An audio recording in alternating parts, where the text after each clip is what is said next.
여호와께서 시내 산에서 모세에게 말씀하여 이르시되 이스라엘 자손에게 말하여 이르라. 너희는 내가 너희에게 주는 땅에 들어간 후에 그 땅으로 여호와 앞에 안식하게 하라. 너는 6년 동안 그 밭에 파종하며 6년 동안 그 포도원을 가꾸어 그 소출을 거둘 것이나 일곱째 해에는 그 땅이 쉬어 안식하게 할지니 여호와께 대한 안식이라. 그 밭에 파종하거나 포도원을 가꾸지 말며 내가 거둔 후에 자라난 것을 거두지 말고 가꾸지 아니한 포도나무가 맺은 열매를 거두지 말라. 이는 땅의 안식년 이민이라.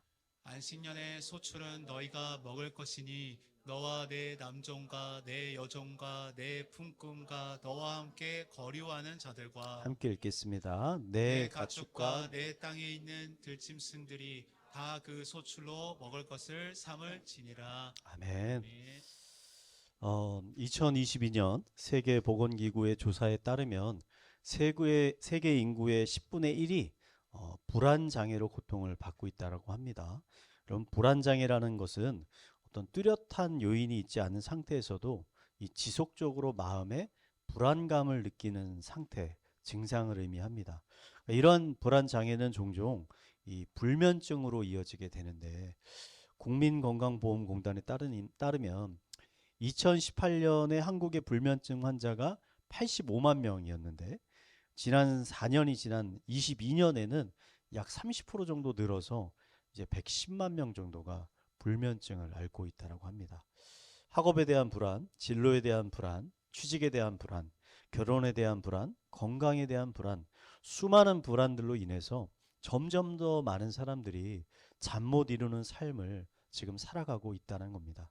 여러분, 불안이라는 말을 우리가 한자로 해석해 보면 안일 불자에 편안할 안자, 그러니까 편안하지 않은 상태다라는 뜻이죠. 몸과 마음이 편안하지 않아서 온전히 쉴 수 없다라는 의미입니다. 그렇다면 이 불안이라는 말의 반대말은 무엇인가? 바로 여러분 안식이라는 말입니다. 그러니까 편안한 안자에 쉴 식자. 그래서 편안하기 때문에 비로소 쉴 수 있는 상태다라는 뜻이죠. 그러니까 이 말을 현대인들에게 여러분 적용하면 현대인은 어떤 사람들이냐? 안식을 잃어버린 사람들이다라고 볼 수 있는 겁니다. 여러분은 어떠십니까?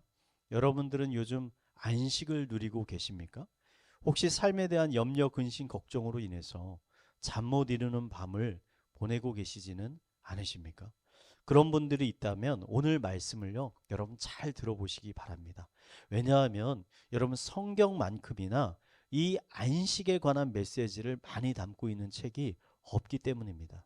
특히 오늘 우리가 이 살펴볼 레위기에 기록된 이 안식일과 안식년의 율법은요, 우리에게 참된 안식을 주기를 원하시는 그 하나님의 마음이 잘 담겨져 있습니다. 그래서 오늘 말씀을 통해 하나님이 주시는 이 놀라운 안식과 위로를 경험하는 성도님들이 되시기를 축원드리겠습니다. 우리 옆에 분에게 이렇게 고면합시다. 안식을 잘 누립시다, 여러분. 네. 하나님은 시내산에서 모세에게 이제 이스라엘 백성들이 가나안 땅에 들어가서 지켜야 하는 율법들을 전해 주셨습니다. 이런 율법 중에 가장 대표적인 게 여러분도 잘 아시는 십계명이에요.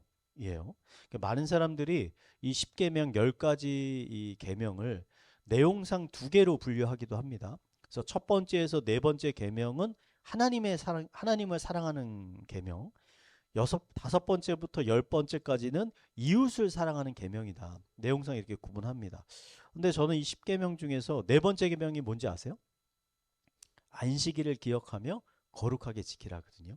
근데 이 네 번째 계명은 하나님을 사랑하는 계명이라기보다 오히려 우리를 사랑하는 하나님의 마음이 담겨진 계명이라는 생각이 듭니다. 왜냐하면 여러분 안식일을 지키는 것이 하나님께 유익이 되는 것이 아니라 오히려 우리 인간들에게 유익이 되기 때문입니다. 복음서에는 예수님이 이 안식일에 중풍병자를 고치는 사건이 기록되어 있습니다. 예수님이 안식일에 병자를 고치니까 주변에 있던 바리새인들이 예수님을 막 비난합니다. 아, 예수가 안식일을 어기고 안식일을 범해서 병자를 고쳤다. 하나님을 모욕했다. 라고 하면서 예수님을 막 비난하는 거예요. 그러자 예수님께서 뭐라고 말씀하시는지 압니까? 마가복음 2장 27절인데 우리 한번 읽겠습니다. 시작.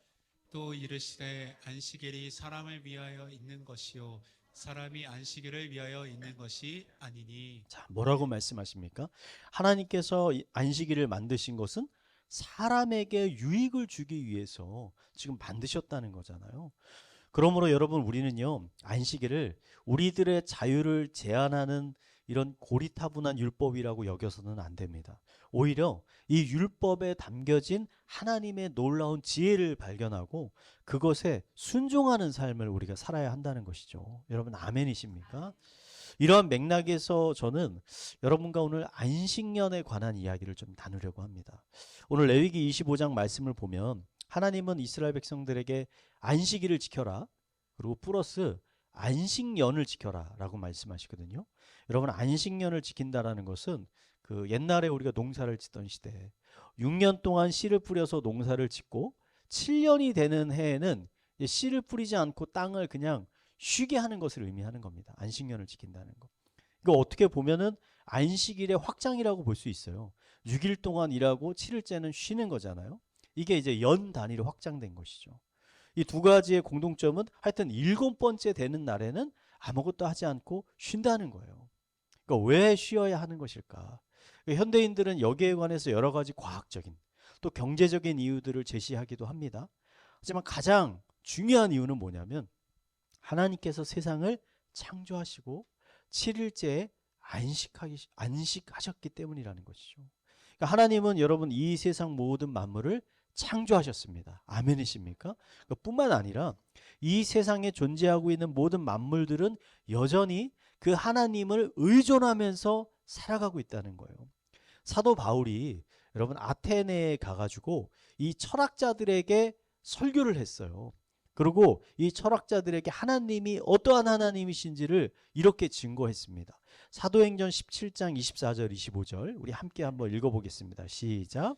우주와 그 가운데 있는 만물을 지으신 하나님께서는 천지의 주제시니 손으로 지은 전에 계시지 아니하시고 또 무엇이 부족한 것처럼 사람의 손으로 섬김을 받으시는 것이 아니니 이는 만민에게 생명과 호흡과 만물을 친히 주시는 이심이니라. 아멘. 아멘. 자, 이 말씀을 보면요, 모든 만물은 각기 독립적으로 존재하는 것이 아니라 철저히 하나님으로부터 흘러나오는 은혜와 능력에 의존하며 지금 살아가고 있다는 것입니다. 그러니까 하나님이 세상을 6일 동안 창조하시고 7일째에 안식하셨잖아요. 여러분, 이것은 우리 피조물에게도 안식이 필요할 뿐만 아니라 우리가 제대로 된 안식을 취할 때 비로소 온전하게 존재할 수 있음을 우리에게 가르쳐주고 있다는 것이죠. 여러분, 여기에는 인간만 포함된 것이 아니라 세상에 있는 모든 생명들, 심지어 물, 공기, 땅도 여기에 포함되어 있다는 겁니다. 그러니까 우리 조상들은 비록 이 안식년의 율법을 모르잖아요. 우리 조상들은 몰랐지만 과거부터 이 안식년과 비슷한 농사법을 사용해 왔습니다. 그래서 농사를 지을 때 몇 년에 한 번씩 땅을 쉬게 하잖아요. 여러분, 시골에 가면은 쉬는 땅들이 있어요. 이 땅을 뭐라고? 휴경지라고 부릅니다. 그러니까 왜 땅을 쉬게 합니까? 한 땅에서 계속 같은 작물을 재배하게 되면 얼마 지나지 않아서 그 땅에 작물을 자라게 하는데 필수적인 영양소가 있잖아요. 그 영양소들이 줄어들게 돼서 결국은 농작물이 잘 자라지 않는 겁니다. 그 땅에. 그래서 그 땅을 쉬게 하면서 지력을 다시 회복시키는 거죠. 그래야 다음 해에 제대로 된 농사를 지을 수 있기 때문에. 사람도 여러분 비슷하다는 거죠. 사람이 여러분 주말에 쉬지 않고 365일을 매일 일을 하게 되면 어떻게 되는가? 제가 이제 신대원을 졸업하고 나서 이제 막 젊었을 때, 혈기왕성했을 때 처음 이제 교회 사역을 딱 하는데 연말에 이제 부임했거든요. 연말 부흥회, 겨울 수련회 해서 30일 동안 하루도 쉬지 않고 연속으로 출근을 한 적이 있어요. 처음에는 말씀의 은혜도 받고 기도와 찬양을 막 열심히 했거든요. 근데 열흘이 지나고 20일 지나니까 마음이 이제 성령으로 충만해져야 되는데 아니라 불평과 불만으로 막 충만해지기 시작하는 거예요. 나중에는 여러분 육체적으로 제가 심하게 탈진이 와서 거의 일주일간을 침대에서 누워 지냈던 기억이 있습니다. 여러분, 피조물에게는 반드시 쉼이 필요합니다. 저는 이것이 하나님이 이스라엘 백성들에게 안식일과 안식년을 주신 첫 번째 이유라고 생각을 합니다. 근데 여러분, 이게 전부가 아니에요. 이거보다 더 중요한 이유가 있어요. 그것은 바로 이스라엘 백성들로 하여금 그들에게 보호자가 있다는 사실을 항상 기억하게 하기 위함이었다는 겁니다. 여러분, 이 안식년의 명령은 누구에게 우선 주어졌습니까? 이 고대에 농사를 짓고 살던 사람들, 백성들에게 주어진 거예요. 그러니까 이 명령을 들은 백성들의 마음속에 가장 먼저 든 생각은 어떤 생각일까? 만약에 하나님의 말씀대로 7년째에 파종을 하지 않는다면, 농사를 하지 않는다면, 그럼 다음에 나는 뭘 먹고 살지? 이런 생각이 드는 게 당연하잖아요. 그러니까 여러분이 지금 다니던 회사를 그만둔다라고 생각해 보세요. 당장 드는 생각이, 그럼 다음부터 다음 달, 다다음 달은, 내년에는 난 뭘 먹고 살지? 이런 생각이 드는 게 당연하지 않습니까? 저축해 놓은 게 많은 분들은 뭐 이런 큰 걱정이 없겠지만, 그렇지 않은 분들은 대부분 큰 번민에 빠지게 되겠죠. 걱정에 빠지게 되겠죠. 그러니까 여러분, 고대 이스라엘 백성들은 절대 부유한 사람들이 아닙니다. 대다수는 하나의 농사 지어서 한 해 먹고 사는 사람들이에요. 이 사람들이.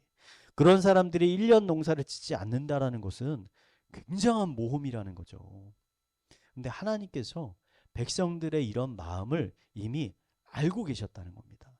그래서 레위기 25장 20절, 21절에 이렇게 말씀해 주십니다. 우리 한번 함께 읽겠습니다. 시작. 만일 너희가 말하기를 우리가 만일 일곱째 해에 심지도 못하고 소출을 거두지도 못하면 우리가 무엇을 먹으리요 하겠으나 내가 명령하여 여섯째 해에 내 복을 너희에게 주어 그 소출이 3년 동안 쓰기에 족하게 하리라. 아멘. 하나님께서요, 6년째 해에 평소보다 3배나 많은 소출을 얻게 해서 7년에 밭에 씨를 뿌리지 않더라도 충분히 살 수 있게 해주시겠다라고 지금 그렇게 약속을 해주시는 거예요. 여러분, 이 말씀은 하나님이 어떠한 분이신지에 대한 매우 중요한 그 인사이트를 우리에게 주고 있는 겁니다. 하나님은 영이십니다. 하지만 육체를 가지고 이 땅에 살아가는 우리들의 필요가 무엇인지를 정확히 알고 계시고, 하나님의 말씀을 믿고 그 말씀에 순종하려고 할 때 우리의 그 모든 필요를 채워주시는 분이라는 것을 가르쳐주고 계십니다. 아멘이십니까? 여러분, 예수님도 제자들에게 동일한 말씀을 하셨어요. 마태복음 6장 31절 32절 우리 함께 읽겠습니다. 시작. 이르기를 무엇을 먹을까 무엇을 마실까 무엇을 입을까 하지 말라. 이는 다 이방인들이 구하는 것이라. 너희 하늘 아버지께서 이 모든 것이 너희에게 있어야 할 줄을 아시느니라. 아멘. 예수님은 무엇을 먹을까 무엇을 마실까 염려하고 있는 제자들에게 너희 더 이상 염려하지 마. 염려하지 마. 왜냐하면 하나님께서 이미 너희들의 모든 필요를 알고 계셔. 염려하지 마. 라고 말씀하십니다. 저는 이 당시 두 부류의 이 이스라엘 백성들이 있었을 것이라고 생각합니다. 첫 번째 부류, 이 말씀을 한 귀로 듣고 한 귀로 흘리는 백성들. 그래서 하나님이 뭐라고 말씀하시던 어쨌든 나는 7년째의 농사를 지을 거야. 그래야 내년에 먹고 살 수 있어. 이렇게 사는 사람들. 또 한 부류는 이 약속의 말씀을 듣고 그래, 내가 이 말씀 한번 믿고 따라보자. 하나님께서 어떻게 역사하시는지를 한번 경험해 보자 하고 7년째의 파종을 안고 안식했던 백성들. 이 백성들은 어떻게 됐을까요? 하나님의 약속의 말씀이 사실이라면 이 백성들은 6년째에 3배나 되는 많은 추수를 할 수 있었을 뿐만 아니라 7년째에 하나님이 주시는 매우 달콤한 안식을 누릴 수 있게 되었을 것입니다. 여러분, 이런 안식을 누리면서 이 백성들이 무슨 생각을 하게 됐을까요? 자신들이 혼자가 아니라는 사실을 아마 깨닫게 됐을 겁니다. 그들에게 보호자가 있다라는 사실을 알게 되었을 것입니다.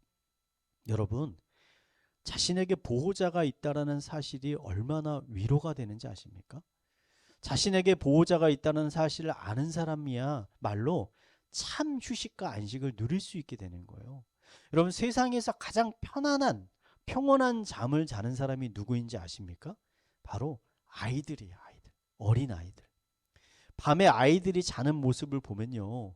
여러분 지금 아기들 키우는 부모들 많이 있잖아요. 그렇게 평온해 보일 수가 없어요.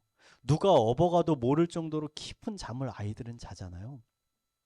아이들이 어떻게 이렇게 평온하고 깊은 잠을 잘 수 있을까요? 그것은 바로 그들에게 보호자가 있다라는 것을 그들이 알고 있기 때문이에요. 엄마 아빠가 내가 잠든 사이에도 나를 보호해 줄 거라는 것을 믿고 있기 때문에 아이들이 편히 쉴 수 있는 거예요. 여러분뿐만 아니라 아이들은 자신들에게 보호자가 있다는 것을 알고 있기 때문에 내일 일을 염려하거나 걱정하지 않습니다. 여러분 혹시 요 아이들을 키우는데 아이들이 와가지고 엄마 아빠 내일 우리는 뭘 먹어요? 다음 달에 내일 월세는 있어요? 이런 거 물어보는 애기들 여러분 있습니까? 저는 아직까지는 못 물어봤어요. 대부분 없어요. 대부분의 아이들은 먹고 마시고 입고 자는 모든 것들을 자신의 부모가 준비해 줄 거라고 믿고 있기 때문에 그런 염려를 하지 않아요. 대부분의 아이들은 딱 오늘만 생각합니다. 오늘 뭘 먹을까? 뭘 맛있는 걸 먹을까? 오늘 뭘 하고 놀까? 그냥 이런 생각으로 머리가 가득 차 있는 거예요. 언젠가 예수님께서 아이들이 자신들에게 가까이 다가오는 것을 제자들이 막 저지합니다. 막았어요. 그러니까 그 제자들을 막 그러지 마라. 아이들이 나에게 가까이 오는 것을 막지 마라. 왜냐하면 천국은 이런 아이들과 같은 자들의 것이다. 라고 말씀하셨거든요. 그러니까 예수님은 아이들의 어떠한 점이 천국에 맞다라고 말씀하신 걸까요? 그것은 아이들이 가지고 있는 그 순수한 믿음이에요. 순수한 믿음. 그들의 보호자를 향한 순수한 믿음과 신뢰. 이것이 바로 하나님이 정말 기뻐하시는 백성들의 마음이라는 것, 모습이라는 거죠. 아멘이십니까? 여러분, 우리 인간의 부모는 능력이 부족하잖아요. 그래서 자녀들의 그 순수한 기대와 믿음을 사실 모두 채워주지 못합니다. 아이들에게 실망감을 줄 때가 언젠간 옵니다. 하지만 전능하신 하나님은 우리의 모든 필요를 채워주시는 능력의 하나님이십니다. 이 사실을 믿으시죠? 여러분 어린아이와 같은 마음으로 그 하나님을 의지하시기 바랍니다. 하나님께서 여러분의 보호자가 되어 주실 것입니다. 우리 옆에 분에게 이렇게 권면합시다. 하나님은 당신의 보호자가 되어 주십니다. 자, 오늘 말씀을 한번 정리하겠습니다. 그 유대인들은요, 그 만나고 헤어질 때 하는 인사말이 있습니다. 바로 샬롬이라는 말이거든요. 샬롬. 샬롬이라는 말은 평안과 안식이라는 의미입니다. 그러니까 여러분 왠지 한국에서 쓰는 안녕하세요라는 인사말과 비슷하지 않습니까? 안녕하세요라는 말을 우리가 한자로 보면 어떤 말이냐면 편안할 안자에 편안할 영자입니다. 편안하냐고 묻는 거예요. 근데 한자로 다른 말을 사용하기도 합니다. 편안한 안자에 련 대신 영혼의 영을 사용하기도 해요. 그러니까 물어볼 때 당신의 영혼은 지금 편안합니까? 라고 물어보는 거예요. 요즘 여러분은 어떠십니까? 여러분은 안녕하십니까? 여러분의 몸과 마음을 온전히 안식을 누리며 살아가고 계십니까? 아니면 세상이 주는 염려, 근심, 걱정으로 인해서 늘 불안에 시달리고 밤잠을 설치고 계시지는 않으십니까? 시편 기자는 이런 말을 했습니다. 여호와께서 그의 사랑하는 자에게 잠을 주시는도다. 하나님은 사랑하는 자에게 잠을 주십니다. 여러분 잠은 쉼과 안식을 의미하는 것이죠. 하나님은 사랑하는 자녀들에게 참된 안식을 주기를 원하십니다. 여러분 이런 안식을 누리기 위해서 우리 어떻게 해야 할까요? 첫 번째, 말씀에 순종해야 됩니다. 하나님은 백성들에게 지금 안식년을 지키라고 명령하셨잖아요. 그렇다면 우리들도 이걸 문자적으로 지켜야 되느냐? 쉽지는 않겠죠. 요즘 세상에 회사에 6년이라고 7년째는 난 쉬겠다. 죄취업이 안 되겠죠. 계속 쉬게 될 수도 있잖아요. 문자적으로 더 이상 이 말씀을 지키기는 어려울 거예요. 하지만 우리는 최대한 이 말씀이 가지고 있는 정신을 이해하고 그것에 맞춰 행동할 수는 있습니다. 6년이라고 1년 쉬는 것은 어렵지만 여러분 6일이라고 주일날 하루 안식을 갖는 것은 결코 어려운 일이 아니죠. 지금 법적으로 이 모든 것들이 준비가 되어 있잖아요. 여러분 주일은 하나님을 위해 만들어진 날이 아니라 하나님이 여러분의 몸과 영혼의 안식을 위해서 특별히 만드신 날입니다. 그러므로 주일에 잘 안식하시기 바랍니다. 더 많은 돈을 벌기 위해서 일하기보다 하나님이 여러분에게 주신 은혜들을 감사하며 하나님께 온전히 예배하는 시간을 가지시기 바랍니다. 온전한 안식을 누리기 위해 우리에게 필요한 두 번째는요, 우리에게 보호자가 있다는 사실을 여러분 꼭 기억하는 겁니다. 2003년 12월 26일 새벽에 이란 남동부에서 규모 7.0의 큰 지진이 발생했습니다. 이 지진으로 인해서 2만 명 이상의 사람들이 죽었어요. 너무나 많은 사람들이 죽었는데 이 지진은 21세기에 발생한 최악의 지진 중에 하나로 지금까지 기록되어 있습니다.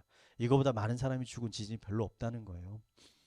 그런데 이 끔찍한 상황 가운데 기적 같은 일이 하나 발생했습니다. 지진이 일어난 지 37시간 만에 생후 6개월 된 아기가 극적으로 구조가 된 거예요. 일반적으로 여러분 성인들도요, 이 지진의 잔해 아래서 20시간, 30시간 갇혀 있으면요, 대부분 생명의 위협을 받게 됩니다. 위험하다는 거죠. 죽기 일보 직전이라는 거예요. 그런데 이 구조된 아기는요, 몸에 상처 하나 없었어요. 건강했어요. 구조한 사람들이 너무나 놀라지 않았겠습니까? 어떻게 이런 일이 가능했을까? 그것은 아기가요, 엄마의 품속에서 있었기 때문입니다. 아기는 죽은 엄마의 품속에서 발견됐습니다. 지진이 일어나면서 집이 무너지자 엄마는 본능적으로 아기를 보호하기 위해서 아기를 필사적으로 품으로 끌어안았던 거예요. 그래서 엄마는 지진의 잔해에서 깔려 죽게 됐어요. 아기는 다행히 살 수 있었습니다. 무서운 지진이 아기를 향한 엄마의 사랑을 여러분 막을 수는 없었던 겁니다. 사랑하는 성도 여러분, 우리에게도 이런 보호자가 있습니다. 그분은 바로 여러분 예수님이십니다. 예수님은 자신을 이렇게 비유하셨어요. 나는 선한 목자라. 나는 내 양을 알고 양도 나를 아는 것이 아버지께서 나를 아시고 내가 아버지를 아는 것 같으니 나는 양을 위하여 목숨을 버리노라. 아멘이십니까? 예수님은 목자신데요, 그냥 목자가 아니라 양을 위해 목숨을 버리는 선한 목자가 되십니다. 지진 속 아기를 살리기 위해서 자신의 목숨을 버린 이란의 이 어느 여인과 같이 예수님은 영원한 죽음에서 우리를 살리기 위해서 십자가에서 자신의 목숨을 버리셨습니다. 왜입니까? 이유는 하나입니다. 우리를 사랑하셨기 때문입니다. 우리를 너무나 사랑하셔서 자신의 목숨을 바치셨던 그 예수님께서요, 이제는 부활하셔서 그분의 백성들, 그분의 자녀들을요, 불꽃 같은 눈으로 지금 지키고 보호하고 계십니다. 여러분, 진정한 삶의 안식을 얻기를 원하십니까? 그렇다면 여러분에게 선한 목자 되신 예수님이 계시다는 사실을 여러분 믿으시기 바랍니다. 세상의 염려, 근심, 걱정이 마음속에 몰려올 때 여러분을 살리기 위해서 십자가에 달리신 예수 그리스도를 기억해 보시기 바랍니다. 그 놀라운 사랑을 떠올리시기 바랍니다. 그리고 그 사랑을 붙잡으시기 바랍니다. 그 사랑을 신뢰하시기 바랍니다. 그럴 때 우리 마음속에 염려, 근심, 걱정이 사라지고 세상이 알 수도 없고 줄 수도 없는 그 평안과 안식이 넘쳐나는 것을 여러분 경험하게 될 것입니다. 잠 못 이루는 밤은 사라지고 아이들과 같이 평안한 잠을 들을 수 있게 될 것입니다. 이 시간 함께 하시는 모든 성도님들의 삶 가운데 이런 안식과 평안이 충만하게 흘러넘치게 되기를 마지막으로 축원드리겠습니다.